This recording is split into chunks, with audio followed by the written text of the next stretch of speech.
What about the brotherhood on your visit and as you were going through the process made you want to come here and sort of establish yourself as a player?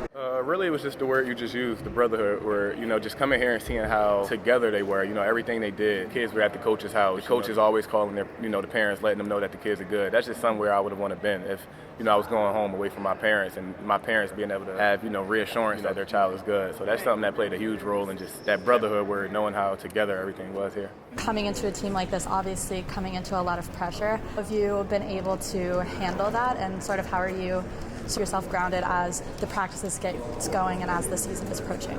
Really, it's been our coaching staff. They've been really good at keeping us grounded, making sure, we keep that, like I said, that one vision, that one goal and what we want to accomplish. And as long as we remember that one goal and what we want to truly do, then I feel like we'll be fine. As you're coming off and recovering from your injury, what is one thing you're missing about being on the court and being really able to get back in it with the team? Just going through the hard work with my guys, just seeing them out there putting in all the hard work they do. Granted, I'm over there, doing my rehab, putting in hard work too, but it's just different when you could be out there with guys who you're going to be calling brothers for the next 8 months, just being out there with them, making that, getting closer to the goal we want to get as, coming together. Yeah, it'll come soon. You talked a lot about how the expectations for your gameplay and expectations as a team has sort of served as a motivation for you, but also with that comes a lot of pressure. So how have you, just since being here, been able to sort of keep your head down and where have you found support with so much attention on you? With my teammates, with the people around me, I'd say that I found a lot of comfort in just making sure that I spend time in the gym, making sure only thing I could do is just try to get better, making sure that I have my teammates' backs and they have my back.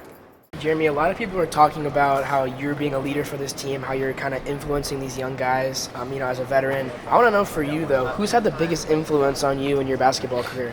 In my basketball career, I'd say my younger coaches, I was talking to them that this is a AAU team that we started at probably 3rd, 4th, 5th grade called Leesburg Basketball Club, coached by Charles Bushrod and Willie Page. They kind of instilled the general game, the basics of the game, and that's kind of how I carried my game throughout the years. And then I'd say another one, Keith Stevens. He's been a major influence on me, taking me under his wing, making sure I'm good on and off the court. So he's been a great guy. What about in terms of players? Have there been any guys you kind of try to emulate your game after or look up to? I wouldn't say I emulate my game after anybody. I'd probably say I take bits and pieces from people's game. Kyrie, Damian Lillard, Chris Paul, just point guards throughout the league. Even in college, just any move I see, I'll take it and incorporate it into my game. It might not be the same thing, but it'll kind of be in my way how I want to put it, yeah. How does it work to your advantage playing international ball coming in?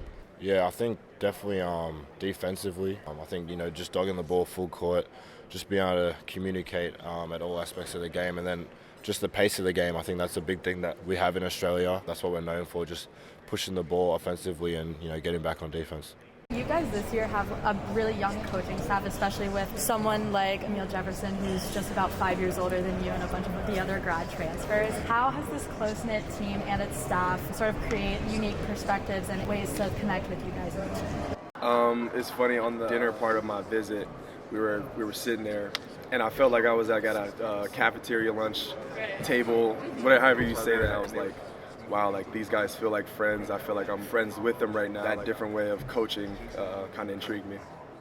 What's the culture been like for you so far at Duke? Yeah, the culture here at Duke, obviously, there's advantages all over the place, and just it's hard working and just kind of bringing it every day. The commitment to excellence and just kind of giving it your best. So, I enjoyed it. There's a lot of hard workers in the locker room, so just enjoy being around it and just being part of it. What would you say has been the biggest difference for you, coming out of high school to coming to a place like Duke? There's a lot of differences. Just kind of being practices and stuff. A lot of players are, ready for the league. So it is definitely an adjustment, just kind of playing with very talented players, and I've enjoyed it. Mark, you were one of the top recruits in the nation. You had an insane amount of schools looking to get you. At what point did you realize that Duke was the school for you, and what made Duke so unique? I was probably a little different. I committed a little later than some of the other guys. Duke it's definitely different. They talk about the brotherhood. The brotherhood was definitely real. The camaraderie that these guys had with each other was definitely a little different than other places I'd been. And just my relationship with Shire was definitely one of the reasons. I came for Countdown, and just seeing that, I knew what Duke was about, but seeing it in person was definitely something different. Just the big games that I got to see before I committed, made me I want to play here. I want to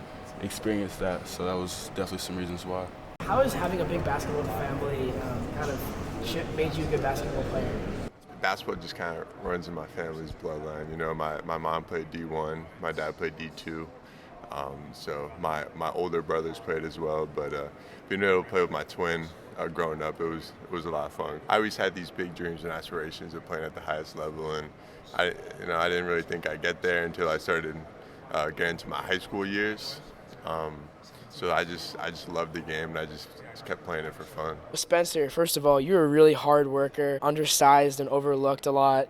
You know, you were a practice player freshman year, you became a walk-on in your sophomore year, and now you're kind of a veteran for the squad. What advice would you have for young, aspiring basketball players, specifically undersized guards? If there's one thing I'd say, it's just do everything in your power, you know, whether that's staying on top of your academics or staying in the gym. Just do everything you can do to be the best version of yourself. Everybody has a different circumstance and a different path to get to where they are, but, you know, being an undersized guard, one of the main things is having just a very strong mentality. There's a lot of doubt that comes with being, you know, an undersized guard, so just kind of believing in yourself is one of those things. Getting stronger, getting as strong as you can, and just really working on your game. You know, you have to be better than a lot of players in so many facets.